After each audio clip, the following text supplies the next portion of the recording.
오늘은 역대상 28장 보겠습니다. 역대상 27장까지 여러분 말씀 나눴죠?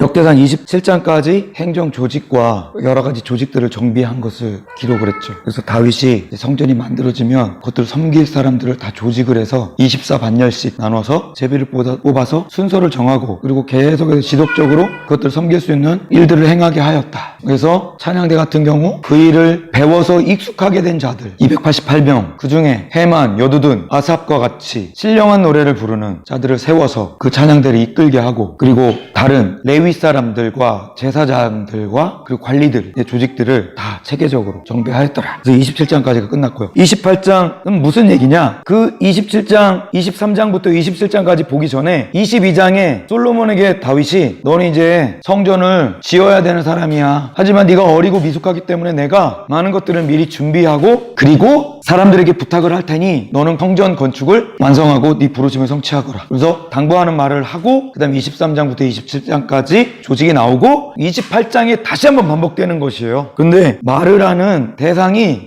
22장하고는 비교할 수 없을 만큼 확장됩니다. 그래서 이제 역대상의 마무리예요. 1절을 한번 같이 읽고 이야기하는 대상들이 누군지 시작. 모든 고관들 곧 각 지파의 어른과 왕을 섬기는 반장들과 천부장들과 백부장들과 및 왕과 왕자의 모든 소유와 가축의 감독과 내시, 장사, 모든 용사를 예루살렘에 소집했다 했어요. 나라 일을 주도적으로 행하는 모든 분야의 모든 사람들이라고 보면 돼요. 그래서 이렇게 자세하게 기록한 거예요. 왜 이 사람들을 특별히 불러서 말을 했습니까? 이제 솔로몬이 성전 건축을 할 터인데 여러분들은 성전 건축을 위하여 솔로몬을 도와서 이 일을 완성해 주십시오 하고 부탁해야 되는 거죠. 선포하는 거죠. 그러니까 이 사람들이 필요한 겁니다. 이 사람들이 꼭 들어야 돼요. 당부하는 말을. 아멘? 들어야 될 사람들이 들어야 되는 거예요. 그래서 고관들, 감독들, 내시, 장사, 용사들. 다윗이 이렇게 모든 사람들에게 얘기를 했고 또 누구에게 얘기를 합니까? 9절 한번 보세요. 9절 첫 번째 어떻게 시작하죠? 내 아들 솔로몬아. 이제 그 모여있는 소집된 사람들에게 얘기를 했어요. 그랬더니 이제 누구한테 얘기합니까? 솔로몬에게 개인적으로 얘기를 하는 겁니다. 솔로몬아, 내 아들 솔로몬아. 그래서 이 솔로몬이 그 얘기를 듣습니다. 근데 거기 모여있던 사람들이 다윗이 솔로몬에게 하는 얘기를 들을까요? 못 들을까요? 들으라고 하는 거예요. 무슨 말이냐? 둘이만 만나서 은밀하게 얘기를 하면 다윗이 죽고 나면 솔로몬만 그 사실을 알잖아요. 그걸 원치 않는 거예요. 이것은 개인적으로 당부하는 말이면서 모든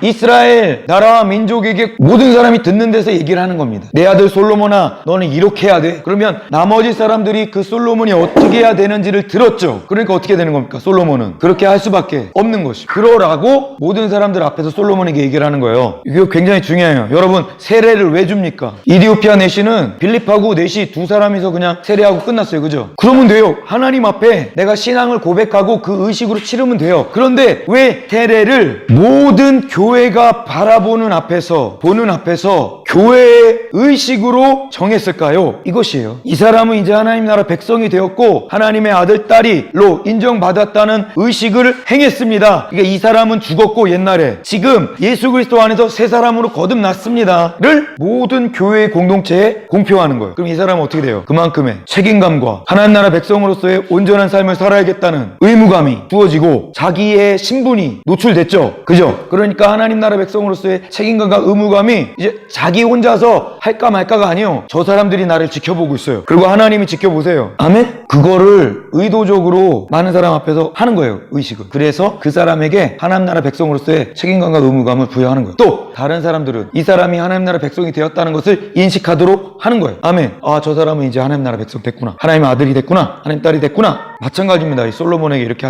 하는 것은 다윗이 모든 사람들 불러서 당부의 말을 해요. 그 다음에 솔로몬에게 얘기를 해요. 솔로몬에게 개인적으로 해야 될 말을 많은 사람 앞에서 합니다. 그것은 솔로몬에게 책임감과 의무감을 부여하는 것인가 동시에 모든 사람들이 솔로몬이 그렇게 행해야 될 줄을 알도록 일부러 그렇게 하는 거예요. 솔로몬이 그렇게 할 수 있도록 도우를 하는 것이. 또 솔로몬이 그렇게 하지 못할 땐 그렇게 하라고 말을 해줘야 되고 도와줘야 되는 거예요. 아멘. 오늘 28장의 내용을 이제 그 이야기 속에서 하나님께서 하나님께서 우리에게 주시는 메시지를 우리가 생각해보고 받아들이는 시간이 될 것입니다. 여러분, 그 전에 한 가지 신학적인 이슈가 있어요. 그거에 대해서 제가 설명을 드려야 돼요. 성령님께서 오셔서 교회를 만드셨죠? 아멘? 12사도를 통해서 교회가 형성되고, 그리고 그 교회가 구약의 성경을 받아들였고, 그 다음에 신약의 사복음서와 서신서와 계시록, 이렇게 신약의 성경을 정리하고 받아들이면서 성경이 완성되었고, 이 성경을 바탕으로 교리들이 만들어졌어요. 그죠? 그래서 교회에, 그리고 신앙에, 그리고 구원을 얻는 원리들이 있다. 이곳에서 벗어나면 이단이고, 이 가르침과 다른 것은 잘못된 것이고, 그 잘못된 것을 받아들이면 구원이 없고 교회가 아니다 라고 만들어가기 시작했어요. 그러면서 나타난 아주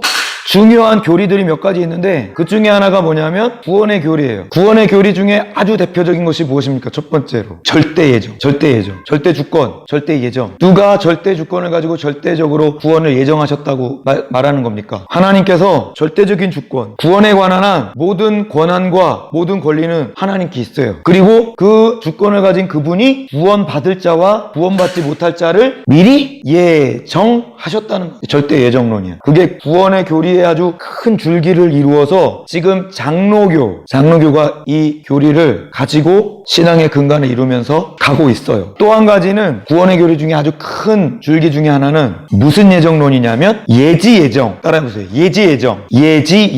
이게 무슨 말이냐? 미리 아시고 미리 정하셨다. 왜 미리 아시고 미리 정하셨냐? 무엇을 미리 아시고 무엇을 정하셨냐? 무엇을 아셨을까요? 구원 받게 될지 구원을 못 받게 될지를 미리 아셨어요. 근데 구원을 받게 될지 못 받게 될지를 아셨다, 정하셨다가 아니라 아셨다는 것은 미래의 어느 시점의 일을 하나님의 전지하심으로, 하나님은 시간 위에 계신 분이잖아요. 그죠? 전지하심으로 알고 계셨다는 거죠. 미리 그 사람이 구원 받을지 못 받을지를. 근데 그 구원 받을지 못 받을지를 하나님의 주권으로 결정하신 거예요? 아니면 그 사람의 자유의지가 하나님께 돌아서서 하나님을 붙잡음으로, 하나님의 도를 따름으로 구원을 받게 되고, 하나님의 도를 거부함으로 구원받지 못하게 되고, 자유의지가 어떻게 선택을 하여 결정을 하는지를 미리 아신 거예요. 하나님이 결정을 한 걸 미리 알고 계신 거예요? 아니면 그 사람의 자유의지가 어떤 것을 선택하고 결정할지를 미리 아신 거예요? 전자예요, 후자예요? 후자죠. 사람에게 100% 완전한 자유의지를 주셨어요. 아멘. 여러분, 자유는 말 그대로 자유예요. 온전한 자유를 벗어나는 걸 방종이라고 하지만 넓은 의미에서 그 방종도 자유예요. 왜? 그 사람이 선택할 수가 있어요, 없어요? 있어요. 잘못된 길이지만 그 사람이 그 길을 선택할 수가 있어요, 없어요? 자기가 의지를 발휘해서 그 길로 갈 수 있어요, 없어요? 있죠. 구원받지 못하는 사람이 세상에 많이 있잖아요. 그런 결정을 할 수 없다면, 그렇게 살 수 없다면 하나님이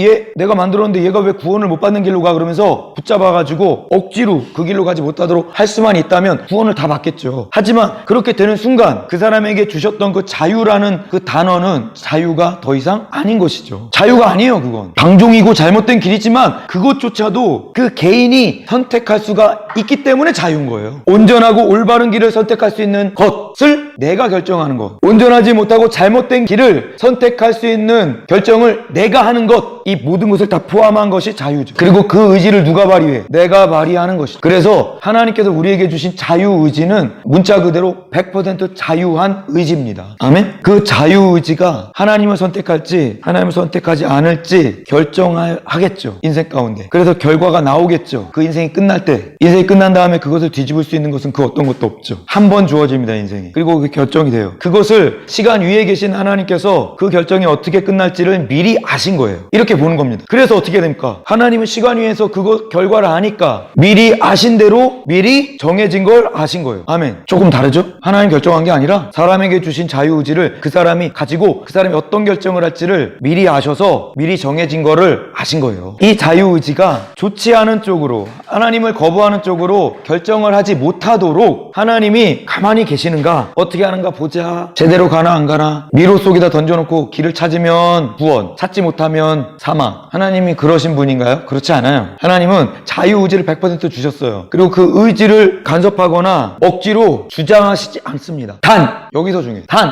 하나님께서 자유의지를 선한 쪽으로 선택하고 결정할 수 있도록 도와주세요. 그것을 성경은 돕는 은혜 이렇게 봅니다. 내가 구하지 않아요. 근데 하나님이 내려주시는 것들이 있어요. 내가 구해요. 그래서 하나님 내려주시는 것들이 있어요. 이 은혜가 이 두 가지 측면으로 갈립니다. 내가 하나님을 알지 못했어요. 원수처럼 지냈어요. 하나님 모욕하고 조롱하고 욕하고 핍박하고. 그런데 뭡니까? 하나님은 그 사람이 올바른 쪽으로 선택하고 결정하고 하나님 쪽으로 돌아올 수 있도록 어떻게 하고 계시다고요? 은혜를 베풀어 주고 계시다고요. 어떤 은혜를? 그 자유의지를 하나님 쪽으로 결정하고 하나님의 도를 쫓을 수 있도록 그 마음이 움직일 수 있도록 돕는 은혜를 주시는 거예요. 아멘. 이거를 선제적 은총, 이렇게 선제적인 은혜. 선제적이라는 게 무슨 뜻이에요? 하나님을 의지하지 않고 구하지도 않았는데 하나님이 먼저 주시는 거예요. 그냥 이 선제적인 은혜는 모든 인류의 모든 시대의 모든 인류에게 모든 사람에게 똑같이 내립니다. 아멘. 똑같이 내려요. 똑같이 주어집니다. 근데 분량은 달라요. 그 분량을 결정하는 것은 뭐냐면 기도의 힘이 강력하게 들어갑니다. 여기에 중보기도. 어떤 사람이 다 특별히 기도해. 그럼 뭐예요? 그 선제적 은총이 더 강력하게 부어져. 그러지 않았어요. 그럼 뭐예요? 하나님이 보편적으로 사람들에게 나를 알려주는 만물을 통해서 하나님을 알려주는 그 보편적으로 동일한 은총이 계속 그 사람에게 작용합니다. 하나님이 열심히 일하세요. 그래서 그 사람이 그걸 깨닫고 우와, 하나님 계시네? 그러면 돌아오게 되는 거예요. 그때까지 자기가 깨달은 줄 알아요? 안 그래요. 절대로 하나님을 스스로 깨달아 알 수가 없어요. 하나님 은혜를 베풀어 주시는 거예요. 알 수 있도록. 아멘? 그런 것이 선제적인 은혜. 선제적인 은혜를 통해서 좋은 쪽으로 결정하고 하나님을 선택해 돌아올 수 있도록 은총을 주십니다. 근데 그것은 주권을 발휘해서 강제적으로 하시는 게 아니라 도와주시는 거라고. 아멘. 그래서 이 자유의지를 침범하지 않아요. 선을 넘지 않습니다. 선을 넘지 않는 범위에서 그 사람의 마음을 계속 두드리시는 거예요. 그 자유를, 그 의지를 하나님 쪽으로 발휘할 수 있도록. 아멘? 근데 그것마저 거부하면 자유의지를 구원을 받지 못하는 쪽으로 결정해 나가는 것이고, 그걸 미리 아시고 정해졌다라고 말하는 그런 내용이 성경에 또 나와요. 그래서 이 두 가지 구원론이 큰 줄기를 이룹니다. 절대예정, 예지예정. 그 절대예정은 사람의 어떤 의지적인 그런 것들이 중요할까요? 안 중요할까요? 하나님이 사람이 태어나기 전부터 구원자, 구원받지 못할 자 정하셨다는 거예요. 그럼 구원받지 못한 자는 자기가 아무리 의지를 발휘해도 구원받을 수 있는 가능성이 있어요? 없어요? 없어요. 그건 절대적으로 하나님의 주권이에요. 사람이 자기가 의지를 발휘해서 할 수 있는 그런 영역이 아닌 거예요. 절대 예정을 보면. 근데 내가 막 하나님 믿으려고 했더니 믿어졌어. 그럼 뭐야? 네가 믿으려고 해서 믿어진 게 아니라 어떻게 설명하는 거야? 하나님이 미리 정하셨기 때문이야. 이렇게 설명하는 거예요. 이해돼요?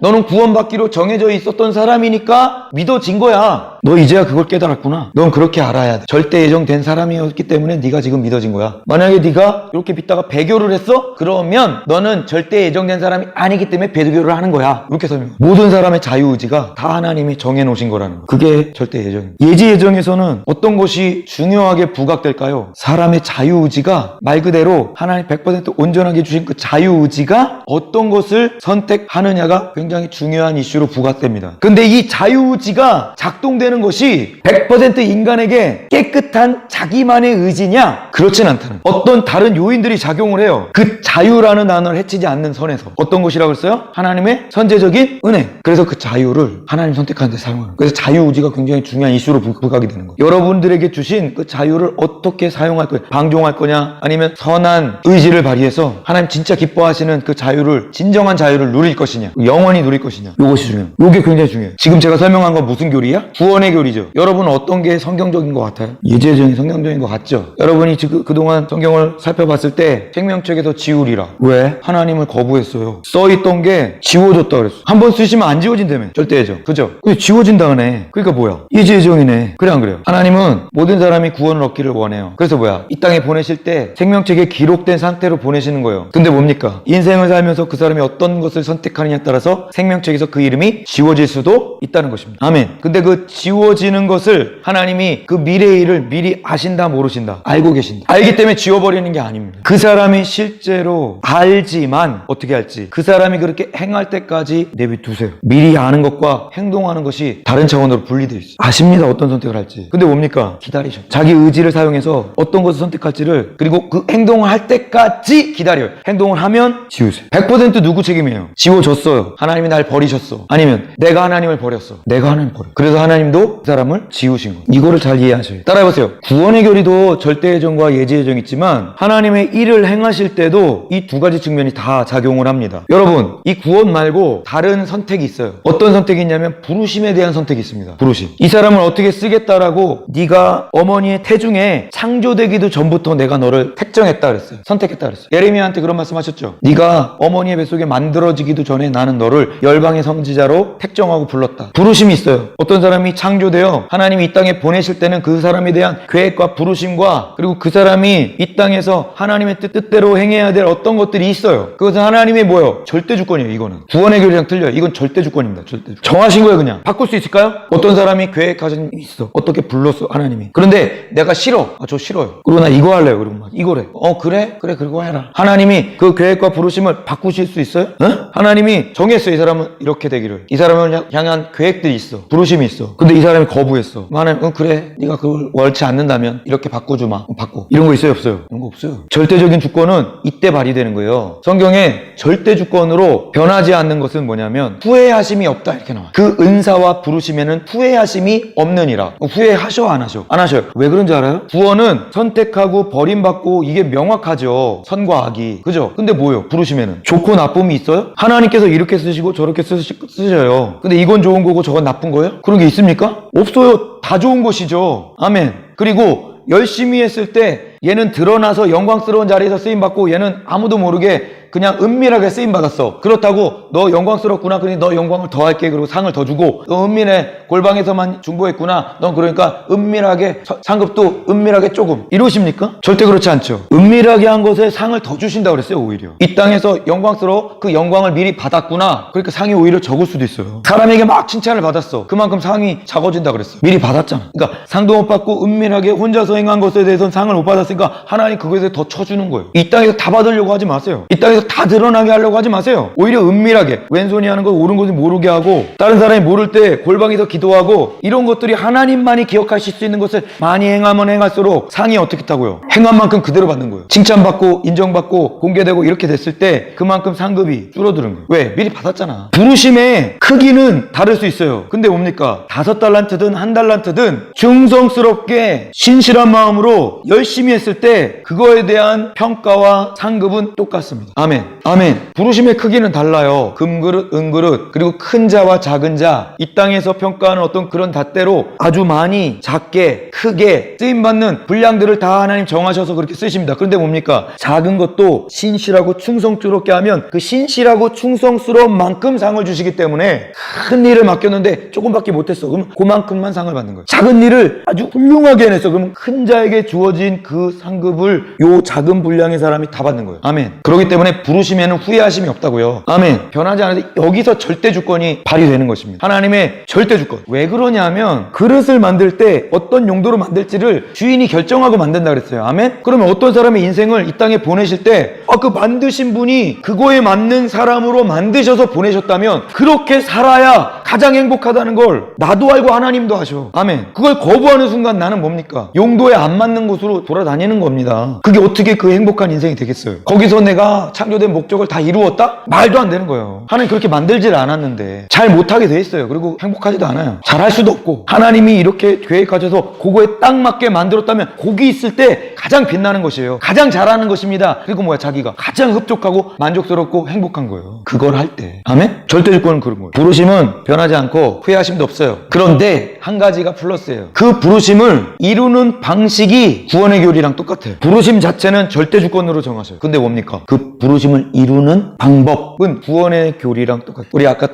말씀드렸던 예지예정과 똑같단 말이에요. 무엇이 들어갑니까? 의지가 들어가. 부르심이 있어요. 이 사람이 어떤 정치인 중에 지도자로서의 부르심이 있다고 칩시다. 그러니까 더 쉽게 대통령으로의 어떤 부르심이 있어요. 그 나라를 이끌고 그 나라에게 언약되고 성취돼야 될 그 언약과 부르심을 성취해야 되는 어떤 부르심이 있다고 칩시다. 그러면 이 사람이 깨달아 할 때까지 시간이 필요하죠. 하나님 계속 깨닫게 하셔. 그래, 깨달았어요. 아, 그렇구나. 거기서 끝나는 게 아니에요. 그럼 이 사람이 어떻게 해요? 준비하죠. 그 인생을 통해서 하나님이 이 사람을 연단시키고 이 사람을 만들어 가세요. 근데 뭡니까? 자기 스스로도 그것을 적극적이고 능동적으로 받아들이면서 어떻게 하는 거예요? 그 준비되는 거예요. 그리고 준비가 되었을 때 이제 그 부르심의 자리로 하나님이 올려주시죠. 그럴 때 자기가 어떻게 행동해야 됩니까? 그 부르심에 맞는 하나님의 뜻대로 자기가 행해야 되죠. 근데 행하는 것이 하나님 대신해 줄 수 없잖아요. 하나님이 잘 행할 수 있는 은혜를 주시죠. 똑같아요. 아까 선제적 은총이 은혜를 막 부어주세요. 사람으로서 할 수 없는 것도 주시고 아까 선제적인 은총과 같은 그런 은혜, 돕는 은혜도 주시는데 그 은혜들을 받아서 행동하고 나타내고 말하고 이루어내는 것은 누구입니까? 사람이에요. 아멘? 성전 건축 준비 누가 했어요? 다윗. 성전 건축 누가 했어요? 솔로몬. 근데 이 사람들이 했어요? 이 사람들의 아이디어와 이 사람들의 역사와 이 사람들의 성취 능력과 이런 걸로 했어요? 모든 것이 하나님의 은혜죠. 그런데 누가 했다고? 사람이 했다고. 따라해보세요. 부르심 자체는 절대 주권. 부르심을 이루는 방법은 신인협동설. 신인협동설. 신 하나님, 인 사람. 어떻게 하다고? 협동한다. 협동. 뭐라고요? 합심설이 아닙니다. 마음을 합하다.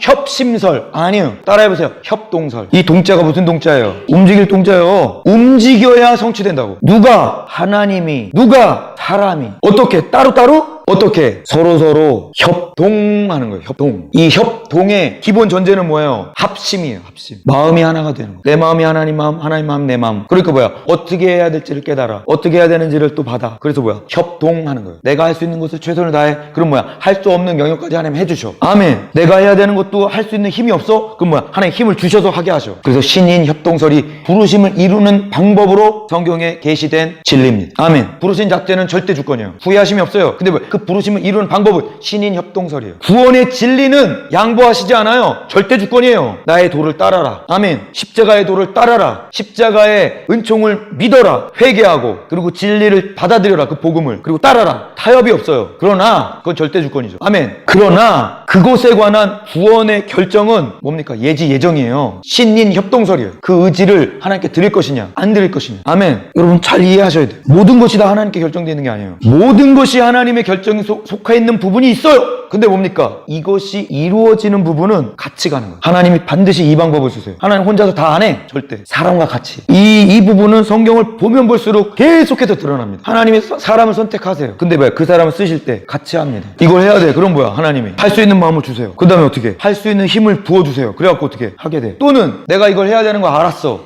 그렇구나. 그러고 하기 시작했는데 뭐야? 힘이 부족하고 능력이 부족해. 그럼 어떻게 하나님이? 그걸 할 수 있는 힘과 능력을 부어줘. 그래갖고 나는 이걸 할 수 없는데 어떻게 이게 되지? 확 하게 돼. 아멘. 따라해보세요. 절대 주권의 부르심을 성취하는 방법은 신인협동설이다. 신인협동설이다. 이런 신학적인 그 틀을 잘 가지고 오늘 말씀을 봐야 돼요. 자, 이제부터 시작입니다. 이제. 여러분, 이 진리가 28장에 아주 명백하게 나와 있기 때문에 제가 이걸 선포하는 거예요. 잘 들어보세요. 첫 번째, 다윗이 그 모든 고관들과 용사들과 지도자들에게 다윗 자신이 받았던 그 언약의 내용, 이것을 설명을 해줍니다. 아멘? 그 설명해주는 그 내용을 잘 들여다보면 아까 우리가 살펴봤던 그 진리가 다 담겨 있어요. 잘 들어보세요. 따라해보세요. 언약과 성취의 긴장관계. 긴장이 뭐예요? 긴장. 탁 이렇게 뭔가 바짝 정신을 차리고 이렇게 있는 걸 긴장이라고 그러죠. 자, 잘 들어보세요. 언약. 누가 약속하시는 거예요? 하나님 약속하셨네. 야, 이건 100% 되는구나. 그래, 안 그래요? 아멘. 하나님이 약속하신 것은 하나님이 반드시 이루시고 하나님이 이룰 수 있는 모든 것을 다 제공하신다. 맞아요, 틀려요? 그러면 사람이 어떻게 돼? 헬렐레가 돼. 그것만 가지고 있으면 헬렐레. 뭐 어떻게든지 하시겠구만. 난 그런 사람이야. 하나님 해보세요. 아이고 참. 이렇게 된다고. 다시 따라하세요. 언약과 성취의 긴장관계. 긴장관계. 정신 바짝 차려. 왜? 성취하는 것에 if가 붙어. if. 조건이 붙는다.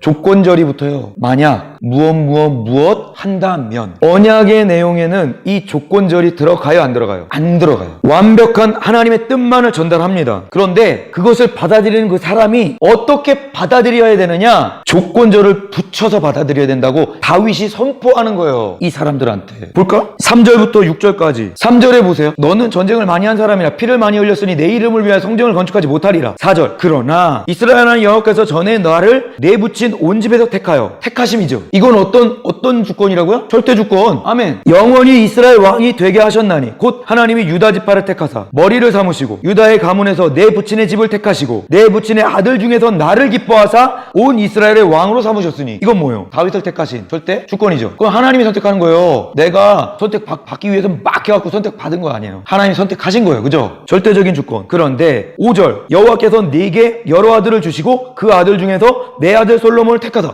성전을 건축할 그 아들로 누구를 택하셨다고? 솔로몬을 선택하셨죠. 이것도 뭐예요? 절대 주권이죠. 그 아들 중에서 왜 솔로몬이야? 하나님 택하셨으니까. 아멘. 이유가 없어요. 그것도 밧세바한테도 나 조건적으로 아주 깨끗한 피야? 이 족보가 아주 험난하죠. 험난해. 에? 간음살인 사건을 통해서 얻은 아내에게서 난 아들에게 성전 건축을 맡겼다는, 이거는 진짜 인간적으로는, 근데 뭡니까 이건? 하나님의 절대적인 주권으로 선택하신 거예요. 조건이 필요 없어요. 그러나 잘 들어.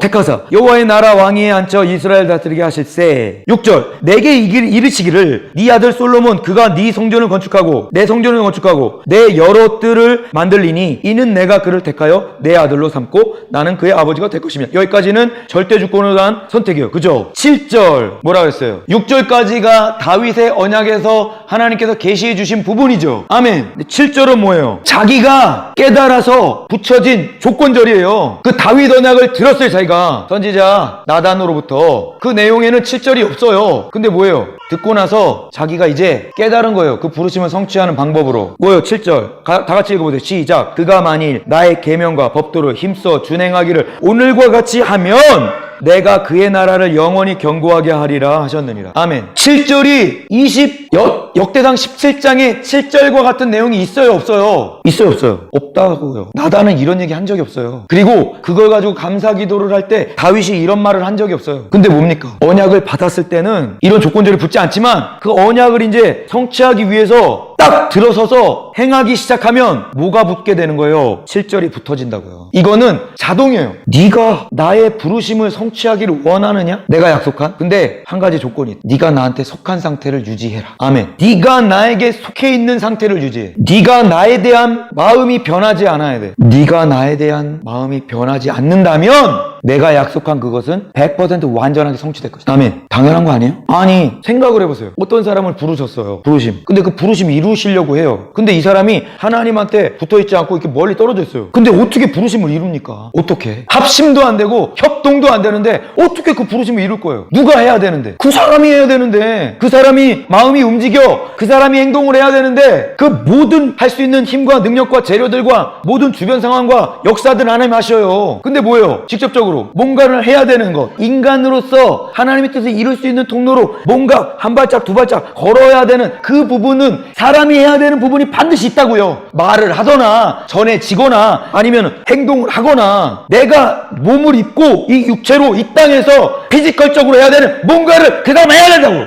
그것도 안 하고 어떻게 하나님 부르심이 이루어져요? 약속은 완벽해요. 하나님 반드시 성취해요. 100%. 근데 뭐예요? 그 사람 할 마음이 없으면 못 하신다고. 자유의지를 내어드리지 않으면, 그 내어드려서 하나님과 하나 되어서 어떻게 해서든지 저를 써주십시오, 이런 마음의 상태로 있지 않으면 하실 수가 없다고. 여러분이요, 여러분을 쓰실 수가 없어요. 하나님이 절대로 그 영역을 넘어서지 않아요. 계속 설득하실 거예요. 이렇게 해봐. 이렇게 하길 원한다. 내가 이렇게 하길 원한다. 너는 이렇게 하면은 그걸 할 수 있어. 너는 이렇게 했으면 좋겠네. 왜? 그것을 그래야 이룰 수 있거든 이라고 계속해서 여러분을 설득하실 거예요. 근데 그 사람이 절대로 반응을 안 해. 그럼 어떻게 합니까? 못 하신다고요. 7절의 조건에 붙는 한 문장이 2번 반복돼요. 여러분, 8절의 중간 부분의 문장을 한번 읽어보세요. 자, 또 어떻게 하라고요?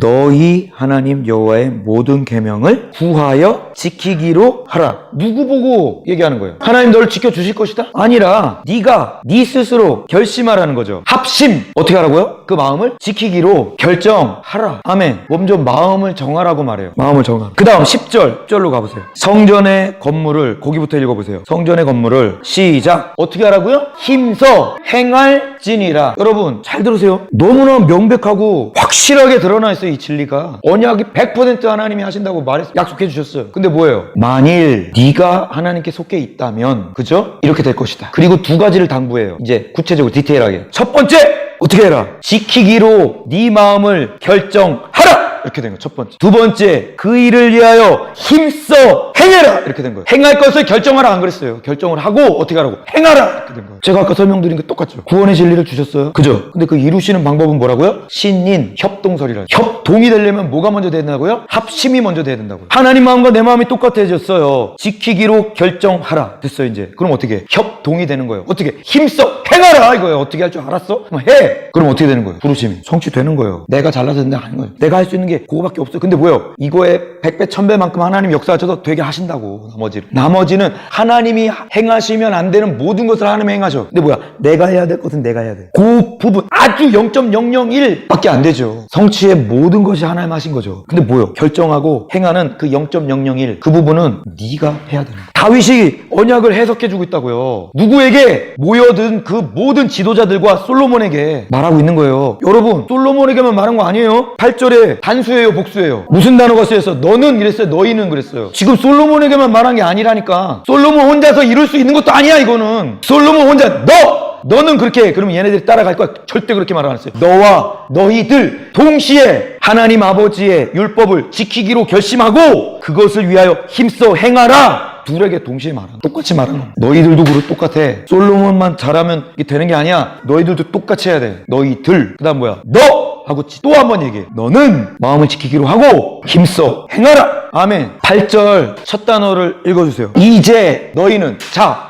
이제라는 단어는요, 주의를 환기시키는 단어예요. Now! 지금부터. 지금. 그러니 뭐 이런 뜻이죠. 뭐예요? 앞에 뭘 설명했어요? 다윗 언약을 설명했죠. 그리고 조건절까지 해석해서 붙였죠. 그러니 어떻게 하라고? 너희는 이렇게 나가는 거예요. 또 10절 첫 문장 읽어보세요. 시작. 첫 문장. 자, 여기도 뭐래요? 그런즉 이제 너는 어떻게 하라고요? 삼갈지어다가 뭐예요? 삼갈지어다가. 그렇지. 이게 히브리어로 보면 주의하다, 주목하다. 주의하는 거, 주목. 주의를 집중하는 거예요. 그런즉 이제 너는 주목하라. 어떻게 하라? 긴장해봐. 이러이러해 언약이. 그리고 이 언약을 이루기에는 이렇게 해야 돼. 그러니 이제 지금부터 너는 정신 똑바로 차려. 주목해. 긴장해. 네 몸과 마음을 추스려. 그리고 하신 말씀이 뭐예요? 읽어보세요. 시작. 10절. 잘 들어보세요. 택하신 거 누가 택하셨어요? 여호와께서 너를 택했어. 네가 택한 거 아니야. 네가 하나님처럼 이렇게 되고 싶어.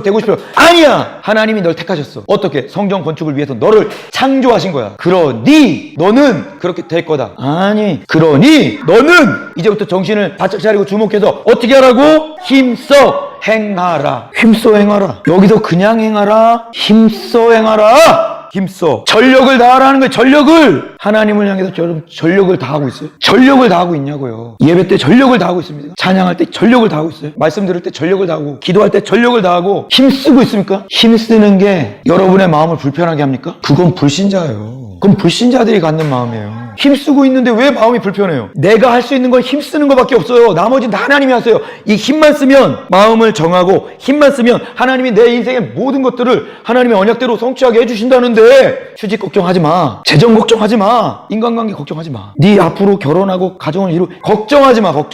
내가 어떻게 쓰임받을 수 있는 그런 사람 될까? 걱정하지 말라고. 지금 힘만 써. 힘만. 내가 하라는 대로 힘만 써. 힘만 쓰면 돼. 그럼 뭐야? 하나님 다 이루어주신다고. 언약하신 대로 성취하신다고. 근데 그거 하고 있는데 왜 짜증이 납니까? 내가 하고 있으면 내가 할 수 있는 이만큼을 내가 하니 나머지는 하나님이 하시겠지. 지금 믿고, 하나님 제가 이렇게 했습니다. 제가 부족하지만 그러니 하나님 행하여 주십시오. 믿음이 막 생겨. 내가 하고 있지 않아. 그 짜증나야지. 그때 짜증나는 거야. 그때 내가 해야 되는데 왜 안 하고 있었을까? 큰일 났네. 그때 짜증이 나는 거예요. 그때 불만이 생겨야지. 나는 왜 이렇게 의지가 박약이야? 왜 이거를 안 하고 있지? 내가 이거 하기만 하면 하나님 다 이루실 텐데. 근데 하면서 짜증이 나? 왜? 누가 만들어주는 거예요, 그게? 그 생각과 마음이. 어디로부터 오는 거예요? 지금 하나님의 일이 막 되지고 있는데 불만스러워? 그 뭐야? 사단이 주는 거죠, 그게. 될 게 딱 보이니까. 짜증나.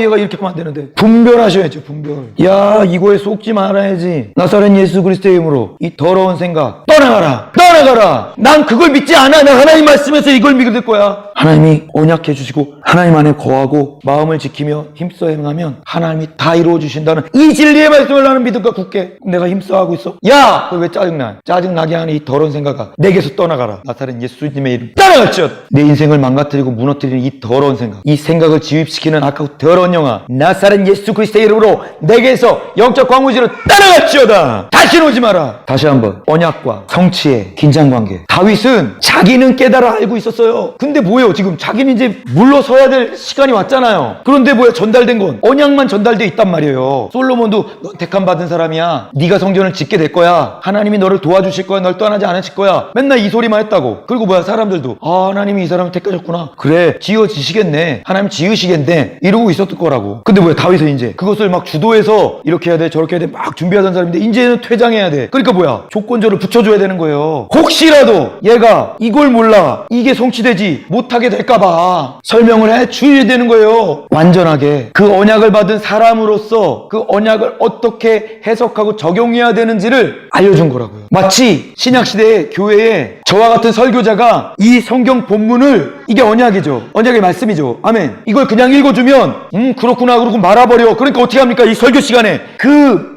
말씀의 문맥과 뜻을 해석하여서 어떻게 우리 삶에 적용해야 되는지를 설명하는 것 같이 다윗이 지금 설교하고 있는 거예요. 이 자신이 받은 언약에 대해서. 왜? 성취 안 될까봐. 이 성경 66권의 말씀은 누구에게나 다 주어졌습니다. 한 집안에 성경책이 4권, 5권, 6권 있는 집도 있어요. 근데 왜 이게 그 사람 것이 안 되죠? 이게 안 돼서 그래요. 읽기도 열심히 읽습니다. 근데 왜 그 사람 것이 안 되죠? 이게 안 돼서 그래요. 그 말씀이 나한테 어떻게 적용돼야 되고 어떻게 해석되어야 되는지 어떻게 믿음으로 붙잡아야 되는지가 안 되니까 그 언약은 있는데 그 성취를 보지 못하는 거예요. 아멘. 다윗이 지금 설교하고 있어요. 마지막으로 유언과도 같은 왕의 자리에서 물러나면서 백성들의 지도자와 자기의 대를 이어 왕이 된 솔로몬에게 유언과 같은 설교를 하는 거야. 주제는 뭐야? 언약과 성취의 긴장관계. 이거예요. 너희들은 똑바로 알아라. 그래서 반드시 성취되어져야 된다. 성취하라도 아니야. 성취되어져야 된다. 그리고 하나님 성취하실 것이다. 그런즉 이제 너는 삼갈지어다. 아멘. 여러분, 이 긴장관계를 잘 이해하고 행할 때 어떤 일들이 일어나는지도 여기 담겨져 있어요. 성전이 건축되어지지도 않았어요. 이게 준비 단계예요. 근데 뭐예요? 하나님의 일을 열심히 행하십니다.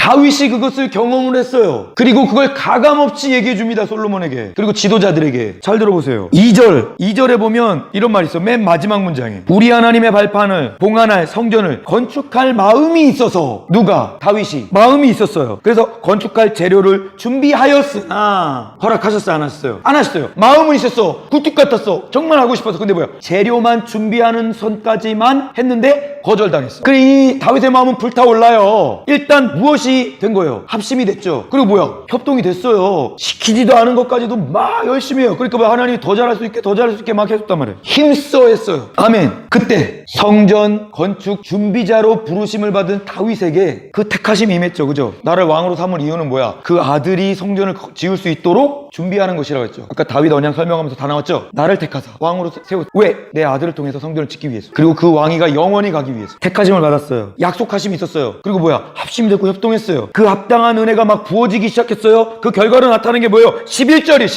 11절 한번 읽어보세요. 시작. 무엇을 줬다고요? 설계도를 줬어요. 이 설계도를 어떻게 줬어요? 19절 한번 읽어보세요. 같이 한번 읽어보겠습니다. 시작. 기가 막히지 않아요? 할렐루야. 하나님 이런 분이에요. 다윗이 아이디어를 짜내갖고 만든 게 아니라고요. 다윗이 이렇게 할까 저렇게 할까? 야 금을 한 600달란트 만들었으니까 여기 20 여기 20 여기 30 이렇게 해갖고 요렇게 만들어야겠다. 야 요거는 요렇게 디자인을 요렇게 하고 절대 그렇지 않습니다. 성전에 들어갈 준비물을 금이 많이 필요하겠지, 은이 많이 필요하겠지, 놋과 철이 많이 필요하겠지.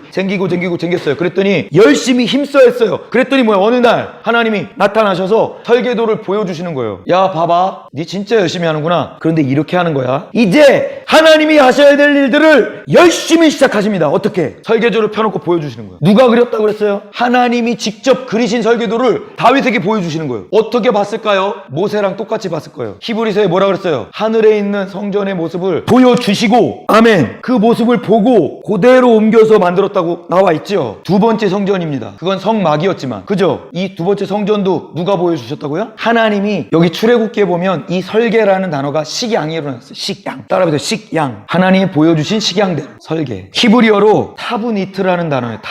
타브니트는 우리가 이 도면에 그려진 설계도 있죠.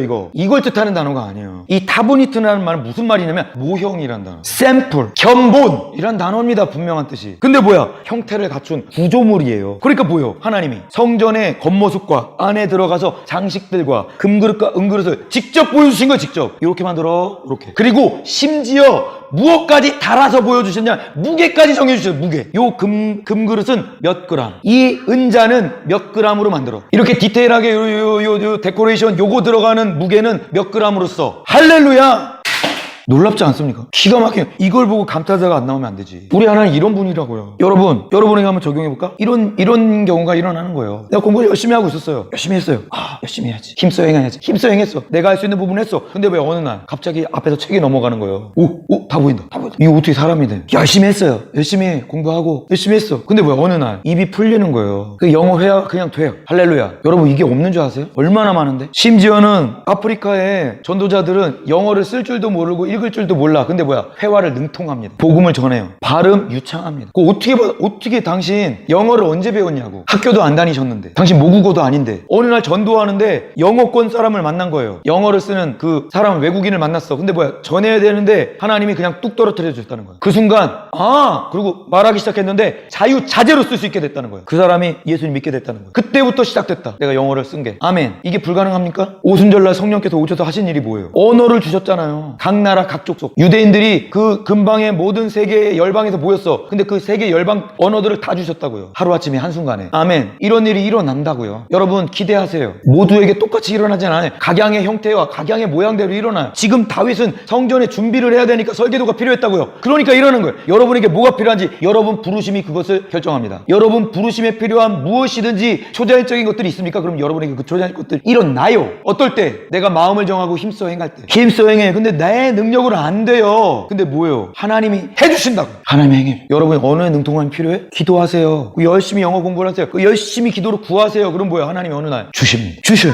부분 조금씩 해서 완전히 주실 수도 있고 한 번에 확 주실 수도 있어요. 그건 하나님 선택이에요. 근데 뭐예요? 나에게 없는 것이 와요. 그냥 온다고. 창의적인 아이디어가 필요해? 온다고요. 창의적인 아이디어가 필요한 사람이 창의적 아이디어가 온다고. 사업에 수완이 필요해? 돈 벌 수 있는 재능이 어디로부터 온다 그랬어요? 하나님으로부터 온다 그랬잖아요. 재물을 얻을 능력, 신명기 율법에 나왔죠. 재물을 얻을 능력이 하나님께로부터 온다고요. 재물을 관리하고 재물을 하나님 나라를 위해서 마음껏 벌어서 마음껏 써야 되는, 적재적소에 나눠줘야 되는 그런 부르심이 있는 사람은 재물 얻을 능력을 그 사람에게 부어주신다 그랬어요. 그 사람은 단지 힘써 행하면 돼요. 마음을 정하고 하나님께 속하여. 아멘. 12절 첫 번째 문장 읽어보세요. 시작. 그리고 나서 설명하는 거예요. 설명하는 모든 것이 자기의 아이디어다. 영감으로 받은 것이다. 영감으로 받은 걸 자기가 창조해낸 게 아니에요. 하나님이 다윗에게 알려주셨어요. 직접 보여주셨다 그랬어요. 근데 여기 영감이라고 표현됐어요. 둘 다 맞아요. 다 동원하시는 거예요. 하나님 통로를 다 써. 직접 보여주시고 영감을 주시고 다 써. 또 그 아래 13절 맨 마지막 단어 무엇을 설명하고 양식이 뭡니까? 모양을 설명해 주는 거예요. 누가? 다윗이 솔로몬에게 지금 누구한테 받은 거를 하나님도 똑같이 해줬잖아요. 이렇게 하는 거야. 그리고 설명해주고 보여주고 무게 정해 다 보여줬죠. 그러니까 이제 다윗이 그걸 받은 대로 누구한테 설명해 주는 거야? 솔로몬한테 설명해 주는 거예요. 내가 너한테 설명하는 모든 것은 하나님 영감으로 나한테 주신 거야. 그리고 직접 하나님 손으로 그려갖고 보여주신 거야. 그래서 그렸다는 건 만들어가지고 견본품으로 주셨다는 거예요. 식양대로 설계대로. 이게 뭐야? 응? 타브니트. 견본을 보여주신다. 할렐루야. 또 14절 마지막 무엇을 정해주셨다? 무엇을 정했다? 무게를 정했다. 15절 마지막 읽어보세요. 은의. 이거 자기가 이 정도면 되겠네 이랬어요? 하나님 정해주셨다고요. 그 다음 16절에도 무게를 정했죠. 그 다음 17절 마지막 무게를 정했어요. 18절 중간에 설계도대로부터 한번 읽어보세요. 시작. 아멘. 다윗이 정해준 게 아니에요. 하나님이 정해주신 걸 알고 있다가 솔로몬에게 설명해 준 거예요. 아멘. 그래서 19절에 말하잖아요. 다윗이 이르되 여호와의 손이 내게 임하여 이 모든 일의 설계를 그려 나에게 알려주셨느니라 이랬어요. 아멘. 잘 들어서 여기서도 한 가지가 더 필요해요. 여기서 그려서 알려주셨다 그러니까 로봇처럼 야 이거 이렇게 만드는 거지 봤지 이렇게 생각해. 아니 그렇지 않아요. 견본을 보여주셨어요. 그대로 만들죠. 그리고 무게도 정해주셨어요. 예 맞아요. 그런데 뭐예요? 알려주셨다는 단어가 거기에 뭐야? 이해할 수 있도록 알게 해주셨다는 뜻이 있어요. 아멘. 아하 보드 야 이렇구나 알려줬죠. 근데 왜 로봇처럼 모든 데이터베이스를 다운로드 딱 시켜줘갖고 그대로 따다다다닥 이렇게 된 무슨 어떤 그냥 아무 인격도 없이 그냥 다운로드 받아갖고 출력하는 그런 기계처럼 하신 게 아니란 말이야. 보여주실 때 어떤 것도 같이 주셨냐면 뭐예요? 이해할 수 있는 능력도 주시고 깨닫는 능력도 주시는 거예요. 여러분 어떤 물건을 보죠? 볼 때 그냥 보기만 하면 다 알아져요? 아예 알아져요? 그렇지 않아요. 근데 뭐예요? 보여주면서 간단하게 이렇게 설명을 이렇게 막 해주실 때 뭐예요? 다윗이 그렇구나 깨달아지는 여러분, 여러분의 생각이, 여러분의 이 혼의 영역이 말씀으로 채워지고 하나님의 마음과 내 마음이 일치돼 가면 어떤 현상이 벌어진 줄 알아요? 생각의 영역에서 내가 무슨 생각이 이렇게 떠오르는데 그게 영감이에요. 하나님의 음성을 생각으로 듣는 수준으로 간다고. 여러분 그 축복을 꼭 누리시길 예수님의 이름으로 축복합니다. 기도를 해요. 근데 뭐야? 뭔가 생각이 떠올라. 그럼 뭐야? 하나님 주시는 거라고. 그냥 내가 생각하는 게 아니야. 그럴 수도 있죠. 온전하지 않아서. 100% 온전하지 않아서. 근데 이게 악한 게 아니라면 해보는 거예요. 근데 뭐야? 하나님 하시라고 하는 거예요. 생각으로 떠오른다고. 여러분 절대로 생각을 무시하시면 안 돼. 생각으로 하나님의 음성을 듣는다고요. 이해하고 깨닫게 하신다니까. 생각을 주세요. 근데 그게 뭐예요? 하나님이 주시는 거예요. 아멘. 아멘. 이거 놓치면 절대 안 돼. 여러분 여기서 한 가지 더 보충 설명해야 될 부분이 있어요. 하나님의 손이 그려서 보여주셨다 그랬죠. 근데 뭐예요? 다윗이 이해하고 깨닫게 되는 것도 같이 주셨어요. 그래서 다윗의 그 지정의를 사용하셨죠. 아멘. 같이 가는 거예요. 하나님이 이 성전의 것들을 다 알게 하실 때도 이게 같이 돌아가요. 부분적이지만. 여러분 성경의 계시도 마찬가지예요. 여러분 성경 어떻게 쓰여졌어요? 성령의 감동으로 쓰여졌다 그랬죠. 근데 그 성령의 감동이 어떤 식으로 구체적으로 해석되고 적용되는가 5가지가 있어요. 성경에 어떻게 적혀졌는지. 그것을 성령의 감동으로 쓰여졌다라는 구절을 5가지 해석이 나온다고요. 우리가 어떤 것을 취해야 될지는 이런 진리들을 이해하고 이거는 아니네. 이거는 성경과 맞지 않아. 하나님 그렇게 일하시지 않아. 구분해낼 줄 알아야 돼요. 이거 학자들의 얘기예요. 제가 얘기해볼게요. 한번 왜 틀렸는지 얘기해보세요. 첫 번째, 자연적 영감설이 있어요. 자연적 영감설. 단어 괜찮지요? 그럴듯해요. 이걸 또 어떤 이론이라 그러냐면 직감 이론이라 그래요. 직감 이론. 그런데 영감은 없어. 종교적인 천재들이 창작해낸 것이다. 이렇게 보는 거예요. 맞아요? 틀려요? 이거 누가 이거를 받아들여서 주장할 거예요? 자유주의자들이 거지. 그래서 자자가 들어가면 보통은 안 좋아. 자연적 영감설. 이게 뭐야? 그냥 우연히 천재적인 머리들이 창작해냈다는 거예요. 직감. 영감이 아니야. 사람의 감각, 감동. 사람에게서 나왔다. 직감이란. 이거는 뭐냐면 불신앙입니다. 불신앙. 하나님의 존재를 성경을 써질 때 하나님의 존재는 상관하지 않았다는 거예요. 인간이 만들어냈다는 거예요. 하나님이 없다라고 말하지 않죠. 더 무서운 거예요, 이게. 이게 그래서 미혹되는 거예요. 불신앙이에요. 하나님 믿지 않아요. 성경 쓰여졌을 때 하나님이 영감을 주시지 않았다는 거예요. 사람의 직감으로 만들어냈다는 거예요. 창작됐다. 어떤 사람들에 의해서. 보통 사람을 못해 이 정도 수준은. 종교적인 천재들이. 그러니까 모세, 바울 엄청난 천재였다고 인정을 해요. 이건 진짜 어떤 경지에 이르렀다 이 사람들은. 성서를 지을 만큼. 그래서 그 사람들이 창작물이다 이렇게 보는 거예요. 맞아요? 틀려요? 틀리죠? 불신앙이에요. 하나님이 성경에 관여하지 않았다고 보는 거예요. 완전 틀린 거예요. 절대로 받아들이면 안 되는 거예요. 자연적 영감설에 의해서 뭐 이따 좋은 말을 하는 것 하면서 설명하는 모든 것들을 여러분 거부하셔야 돼요. 직감 이론에 의해서 뭐 설명을 해보겠다고 저거 봐라. 그 뒤에 말 들어보나 말한 거예요. 잘 들으세요. 이 단어를 익히세요. 자연적 영감설, 직감 이론 완전 폐기돼야 돼요. 많이 씁니다 이거. 특히 자유주의자들. 두 번째, 부분적 영감설. 부분적 영감설 그렇듯하죠.